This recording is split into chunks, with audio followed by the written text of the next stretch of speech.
안녕하세요, 메탄고 여러분. 오늘은 이제 파동과 물질의 성질의 두 번째 단원인 도플러 효과에 대해서 한번 공부해 보려고 하고요. 오늘 배우는 내용을 마지막으로 해서 시험 범위 진도를 마무리하도록 하겠습니다. 도플러 효과라는 것은 음원의 상대적인 움직임에 따라서 소리의 높낮이가 바뀌어 들리는 현상을 의미하는데요. 우리가 평소에 사이렌을 울리며 다가오는 앰뷸런스의 소리를 들을 때 우리에게 다가올 때는 소리가 높게 들리다가 우리로부터 멀어질 때는 소리가 낮게 들리는 그런 현상을 본 적이 있을 거예요. 높은 음으로 삐요 삐요 하다가 우리가 있는 위치를 딱 지나면 삐요 삐요 라고 이렇게 좀 낮은 음으로 바뀌어서 들리는 그런 경험을 해보신 적이 있죠. 그 현상에 대해서 이제 물리학적으로 설명을 하는 것이라고 생각하면 되겠습니다. 이 내용을 다루기 위해서는 먼저 소리에 대해서 좀 이해할 필요가 있을 것 같아서 소리에 대한 내용부터 다루고 갈게요. 소리는 일단 정의를 해보자면 공기의 밀도가 바뀌는 거예요. 그래서 소밀 그래서 소라는 거는 듬성듬성한 공기의 분포, 밀은 빽빽한 공기의 분포. 소는 듬성듬성함. 그 다음에 밀은 빽빽하다. 듬성듬성과 빽빽이 번갈아 가면서 바뀌면서 에너지가 전달이 됩니다. 그런 이제 파동 현상이에요. 그래서 다른 말로는 소밀파라고도 해요.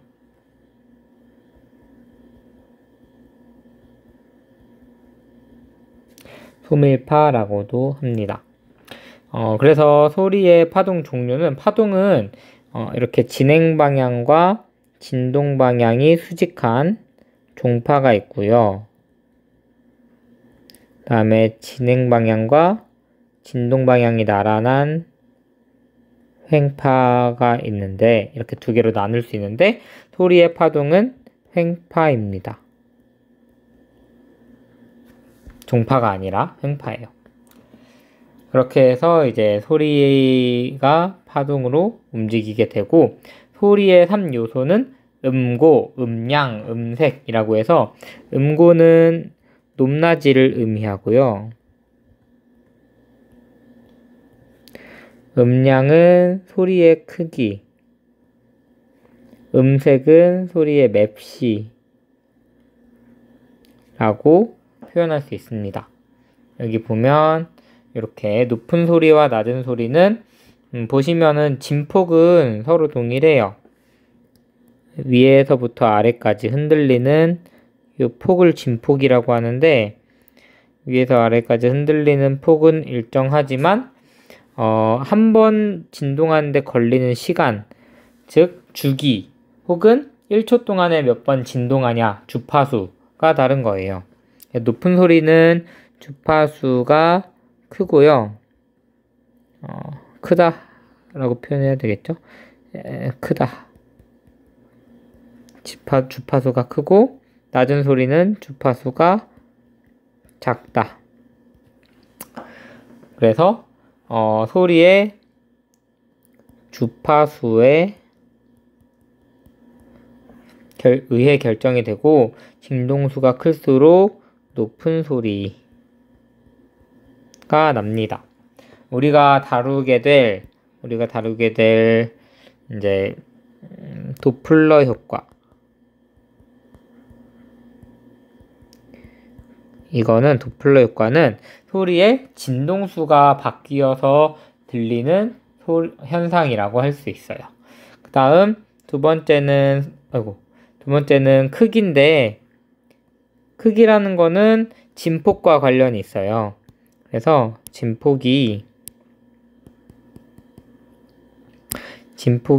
여기부터 여기까지 이거는 진폭이 큰 거고 얘는 여기부터 여기까지 상대적으로 진폭이 작죠? 진폭이 크면 앰플리튜드가 크면 크다. 그러면은 이제 강한 소리가 나고요. 다음에 앰플리튜드가 작다. 진폭이 작다. 그러면 네, 약한 소리가 납니다. 그래서 요거는 소리의 진폭에 의해 결정이 되며 진폭이 클수록 큰 소리가 납니다. 그렇겠죠? 마지막은 맵시인데 음색, 그러니까 파형이라고 볼 수 있어요. 파형이다. 파의 형은 이제 모양이란 뜻이죠. 그래서 똑같은 진폭과 똑같은 주파수, 높낮이와 크기가 같다고 할지라도 이렇게 흔들리는 형태가 다를 수 있거든요. 그래서 소리의 요거는 파형. 소리의 파형에 의해 결정이 되고, 진동수와 진폭이 같아도 파형이 다르면 다른 소리로 우리 귀가 인식합니다.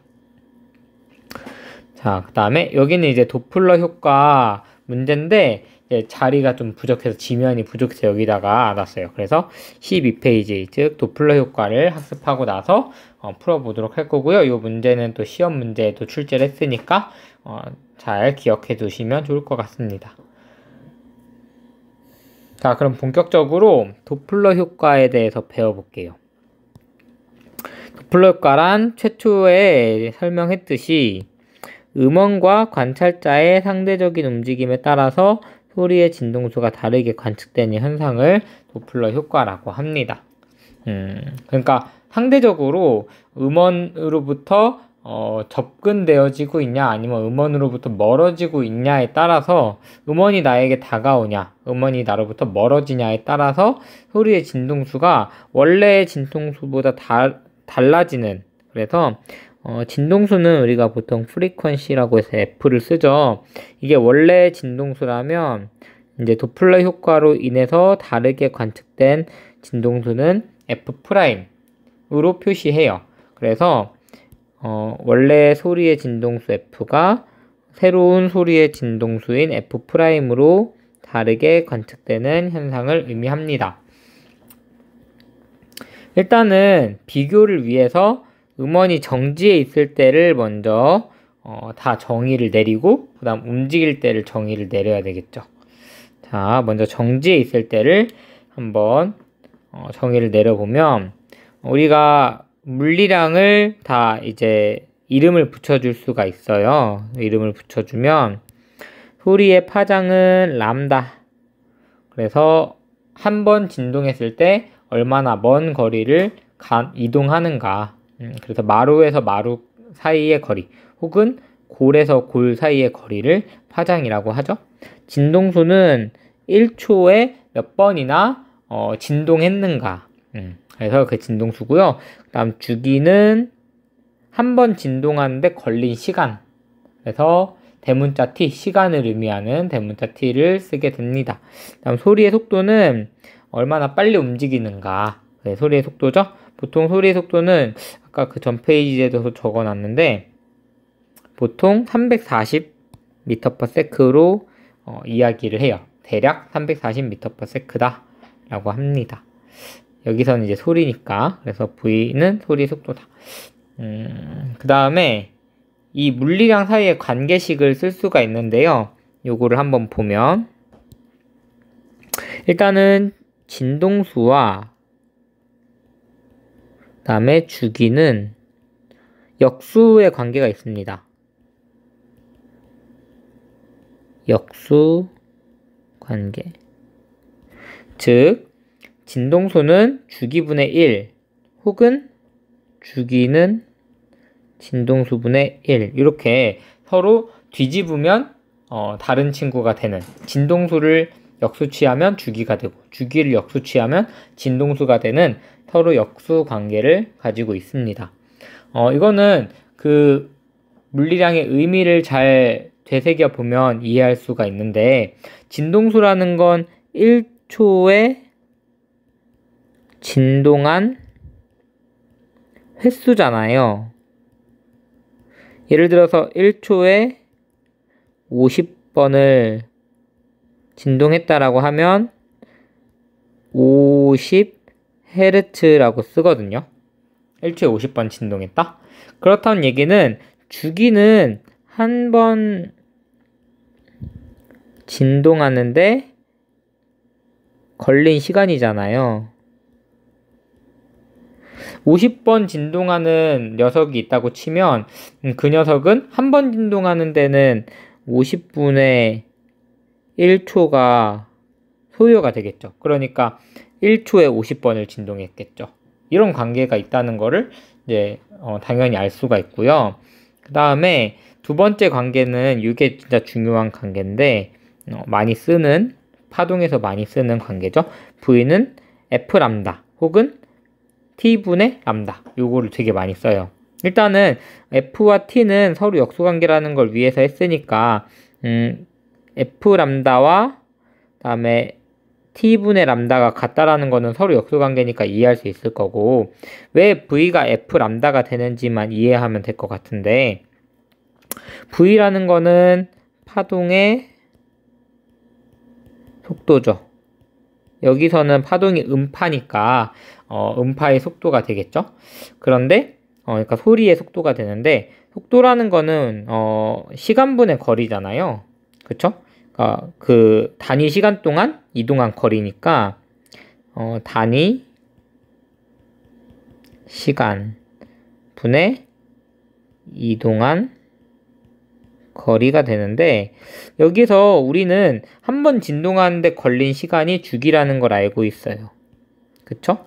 그 다음에 한 번 진동하는데 간 거리를 파장이라고 알고 있습니다. 그러니까 주기분의 파장을 하면 속도가 나온다는 거를 우리가 기본적인 속도의 공식에서 유추해낼 수 있는 거죠. 한 번 진동하는데 걸린 시간, 한 번 진동하는데 간 거리니까요.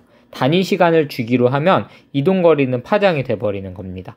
그런데 아까 전에 우리가 역수관계라고 했던 이 녀석을 대입을 해서 이 형태를 이렇게 F람다 형태로 바꿔주면은 엄청 간단하게 파동의 속도 V는 진동수와 파장을 곱한 값이다 라는 이런 관계식이 나오게 되는 거예요.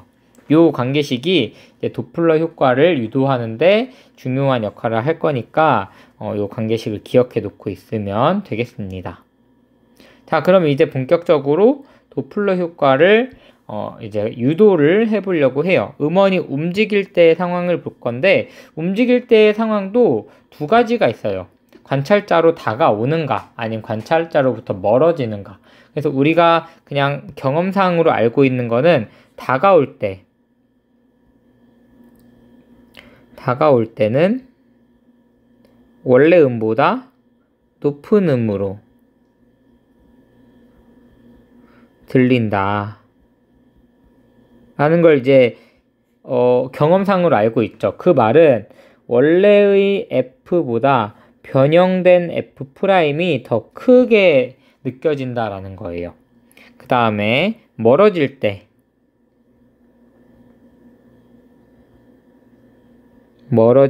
상황은 원래의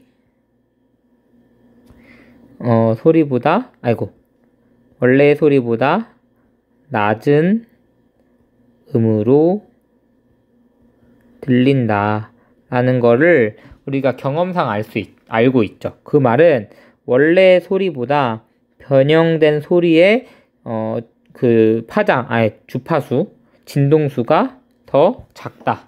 이렇게 우리가 경험상으로 알고 있다는 거예요. 그 결론을 한번 수식적으로 유추를 해보겠다는 거고요. 그러기 위해서는 이 관계식을 정리하기 위해서 변형되어진 물리량을 한번 확인해 볼 필요가 있을 것 같아요. 자, 소리의 파장이 원래는 람다였는데 변형되고 나서 도플러 효과에 의해서 변형되고 나서는 람다 프라임이 됩니다. 람다와 람다 프라임의 관계는 이따가 한번 배워보도록 할 거고요. 그 다음에 진동수는 바뀐다고 했죠. F 프라임으로 이렇게 바뀌고요. 진동수가 바뀌었으니까 진동수와 주기는 역수관계죠. 그러니까 주기도 T에서 T 프라임으로 바뀌었을 거고요. 그런데 바뀌지 않는 건 뭐냐면 소리의 속도예요. 소리의 속도는 둘 다 똑같이 V를 유지합니다. 왜냐면은 음원이 움직이는 거지 음원이 발생한 소리가 그 공기 중에서 이동하는 속도는 똑같다는 거예요. 변하지 않는다는 거예요. 왜냐하면 매질에서 이제 헤엄쳐 가기 때문에 매질에서 그 소리라는 파동이 매질을 통해서 전달하기 때문에 매질 자체가 움직이지 않잖아요. 바람이 불거나 그러지 않기 때문에 만약에 바람이 불면은 음원의 속도도 바뀔 수 있어요. 소리의 속도도 바뀔 수 있는데 지금은 아주 고정되어 있는 그 배경 화면에서 그 공기라는 배경에서 움직이고 있기 때문에 소리의 속도는 변하지 않습니다. 요런 관계식을 가지고 있다. 특히 여기서 중요한 건 소리의 속도가 변하지 않는다는 거를 우리가 이해하고 있어야 돼요. 다시 한번 말하지만 소리의 속도가 변하지 않는 것은 배경인 공기가 움직이지 않기 때문에 그런 거예요. 자, 그러면 이제 두 가지의 상황을 나눠서 한번 볼 건데 첫 번째는 음원이 관찰자를 향해 다가올 때, 즉 원래 소리보다 더 높은 소리로 바뀌어지는 도플러 효과에 대해서 한번 유도를 해보도록 합시다. 자, 관찰자가 측정하는 파장이 람다 프라임이거든요. 람다 프라임은 어떤 관계식을 가지고 있냐면요. 원래 람다에서 델타 람다를 뺀 값이 됩니다. 델타 람다라는 거는 그 변화된 파장을 의미해요. 파장이 얼마나 변했냐를 델타 람다로 표현을 한 겁니다. 근데 이 델타 람다를 구하는 방법이 있어요. 이 델타 람다라는 녀석은 뭐냐면 t의 vs예요. 이건 뭐냐면은 t는 주기인 거 알죠? 그 다음에 vs는 음원이 이동한 속도예요. 음원이 이동한 속도. 그러니까 여기서는 앰뷸런스가 지금 관찰자를 향해서 이렇게 이동을 하고 있죠. 이 앰뷸런스가 이동하는 속도를 vs. 아까 여기에서 안 다뤘는데 여기서 안 짚고 넘어갔는데 음원의 속도가 vs라고 여기에 표시를 해놨거든요. 근데 중요한 건 뭐냐면 vs는 v보다는 작아요. 그쵸? 만약에 앰뷸런스가 소리의 속도보다 더 크다. 그러면 얘는 음속 앰뷸런스가 되겠죠. 소리보다 빠른 자동차. 근데 보통 제트기는 빨라도 자동차는 빠르기 쉽지 않거든요. 1초에 340m를 가야 되니까 그 정도 속도는 낼 수 없고 어쨌든 음원 그러니까 소리의 속도보다 음원의 속도는 작을 수밖에 없어요. 그렇게 되면은 이 람다라는 것은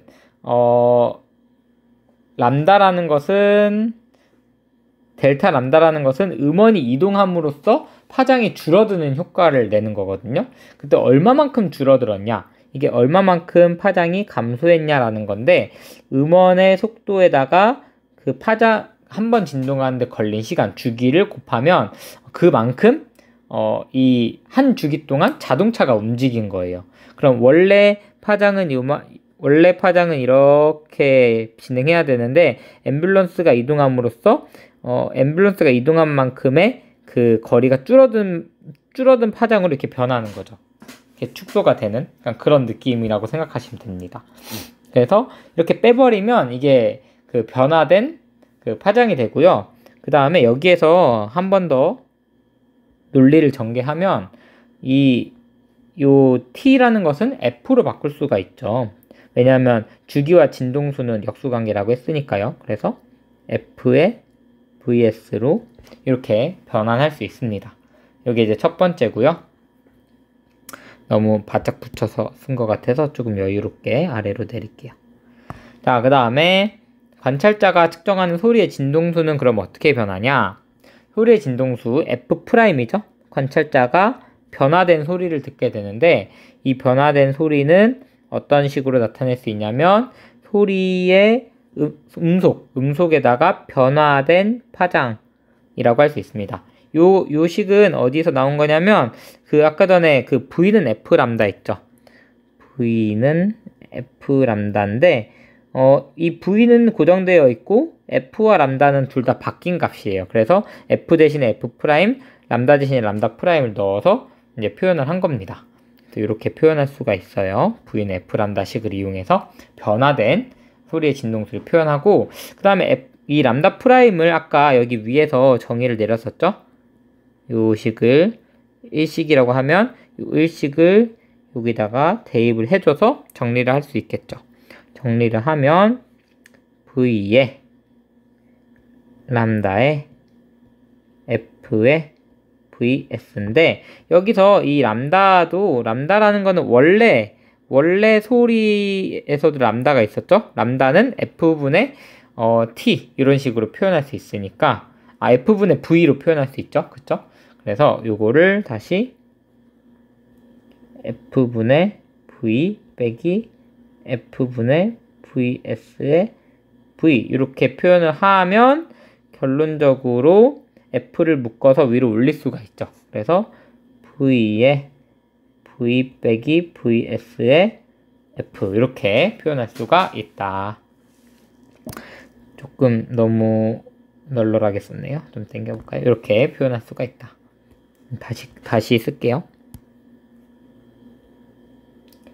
V 빼기 VS의 V의 F. 자, 그럼 그래서 결론적으로 어떻게 나온 거냐면, 이렇게 나온 거예요. 변형된 주파수는 이렇게 나온 건데, 여기에서 좀 해석을 해보자면, 요 앞에, F 앞에 붙어 있는 개수가 1보다 클지 작을지를 생각해 봅시다. V분의 V가 1이거든요. 근데 V에서 분모에다가 S를 뺐어요. 여기서 S를 뺐어요. 그 말은, 분모보다 분자가 작다는 뜻이죠. 그렇다는 얘기는, V의 V 빼기 VS는 1보다 크다는 얘기입니다. 1보다 큰 개수가 붙어 있기 때문에 F'은 F보다 큰 값이 되겠죠. 이렇게. 이렇게 쓰면 안 되고, F는 F'보다 큰 값이 된다. 이렇게. 그래서 우리가 아까 전에 여기에서 높은 음으로 들린다라고 했을 때 이 식이 성립한다. 그러니까 나한테 음원이 다가오면 더 높은 소리로 들린다라는 것을 확인할 수가 있는 겁니다. 그 다음에 요거는 그냥 아까 전에 했던 거에서 부호만 바꿔주면 돼요.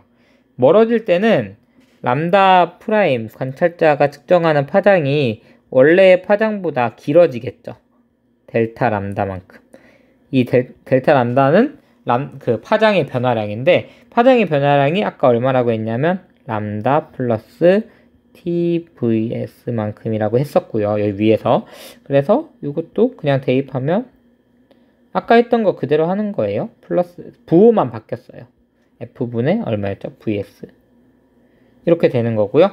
소리의 진동수 F'도 람다 프라임의 V인데 이 람다 프라임이 람다 빼기 플러스 부호가 바뀌었죠.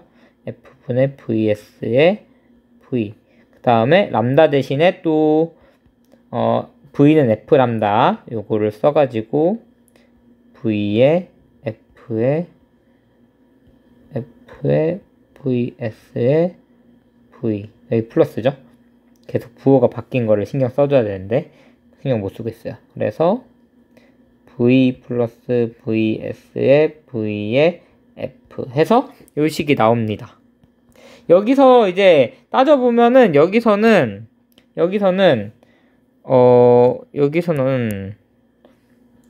이 V의 V 플러스 VS는 1보다 작은 값이거든요.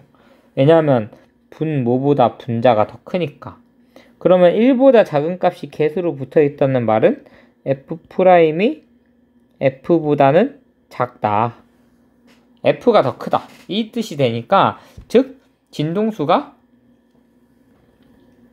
작아졌다. 원래 진동수보다 바뀐 진동수가 작다. 즉 낮은 음이 됐다. 이 뜻이에요. 그렇게 되는 겁니다. 이해가 되시나요?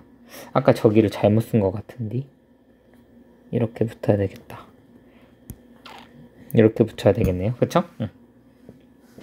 원래 진동수보다 작아졌다. 얘는 원래 진동수보다 바뀐 진동수가 더 크다. 이렇게 해야 되네요. 오케이. 이렇게 해서 도플러 효과를 이제 증명을 했습니다. 요걸 이용해서 그 위에 있는 예제 문제를 풀 수가 있으니까요. 꼭 한번 풀어보세요. 다음에 이제 마지막으로 활용에 대해서 잠깐 몇 가지 예시만 언급하고 마치도록 하겠습니다. 자, 먼저 1번 스피드건. 스피드건은 어떤 물체가 이동하는 그 속도를 알 수 있는 그런 장치인데, 음파를 쏴요. 음파를 쏴가지고 그 물체에 맞고 돌아오는 음파를 측정을 합니다. 이때 발생하는 도플러 효과를 계산을 해서 이 음원, 그러니까 이 물체가 나한테 다가오면서 그 반사파를 나한테 쏘잖아요. 그러니까 이걸 음원이라고 생각할 수 있는데, 어떤 물체를, 움직이는 물체를 음원이라고 생각할 수 있는데, 그 음원의 속도를 계산하는 거죠. 내가 원래 쐈던 그 소리의 진동수는 알고 있으니까 돌아오는 진동수가 얼마나 높아졌는지를 파악해서 이제 이 물체의 속도를 구할 수 있고요. 두 번째는 우주 스펙트럼의 적색 편이. 이거는 사실 우주가 팽창하고 있거든요. 우주는 지금 점점점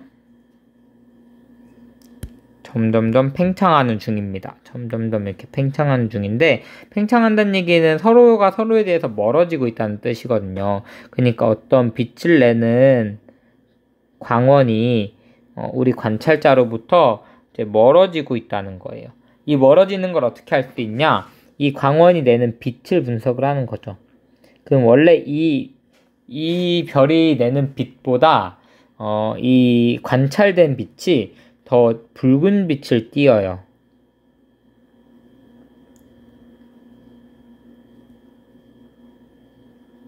그래서 이거를 뭐라고 하냐면 적색으로, 빨간색 쪽으로 치우쳤다. 적색편이라고 부르거든요. 이 적색편이가 도플러 효과에 의해서 나타나는 겁니다. 그래서 이 적색편이를 관찰하면, 아, 쟤는 나로부터 멀어지고 있구나. 그러면은 얘도 측정했더니 적색편이, 얘도 측정했더니 적색편이, 청색편이가 없는 거예요. 어느 별을 측정을 해도. 그렇다는 얘기는 모든 별은 다 우리로부터 멀어지고 있으니까 우주는 팽창한다라는 증거가 되는 거죠.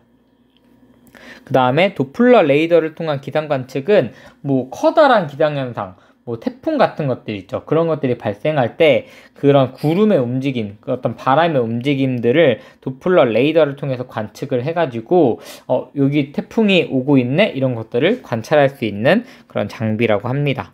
그리고 초음파 검사기는 음파를 쏴가지고 뭐 태아의 움직임이나 이런 것들을 파악하죠. 이런 것들도 다 도플러 효과, 그러니까 물체에 맞고 반영되는 음파를 측정해서 변화된 주파수를 측정해가지고 움직임을 파악하는 그런 장치라고 할 수 있습니다. 자, 이렇게 해서 예시까지 들어서 오늘 수업을 이렇게 마무리하도록 할게요. 오늘 예제 문제 선생님이 해설은 안 했지만 요 예제 문제를 꼭 한번 풀어보시는 것을 권장드립니다. 시험에 출제했어요. 요거 꼭 풀어보시기를 권장드리면서 오늘 수업을 마치도록 하겠습니다. 네, 수고하셨습니다.